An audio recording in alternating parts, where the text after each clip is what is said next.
আমার বেবি তো সবজি কাটাকাটি করছে আর আমার ঠাম্মি এখানে মাছ দেখো কাটছে, কেটে রান্না হবে। আর আজকে কাজের কাকি আসেনি, তার জন্য মা কাপড় ধুয়ে শুকোতেও দিয়ে দিচ্ছে।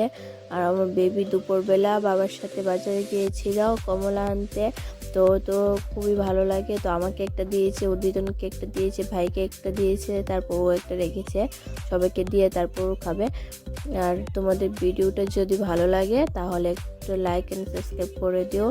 তারপর দেখো কি করছে, এখানে ও ঘর বানিয়েছে, ঘর বানিয়ে এখানে শুয়ে রয়েছে।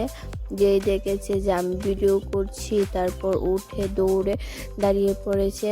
ও তো ভাবছে আমি ফটো তুলছি, ফটো তোলার জন্য দাঁড়িয়ে রয়েছে, তারপর দৌড়ে চলে এসেছে আমার কাছে আবার ফটো তোলার জন্য।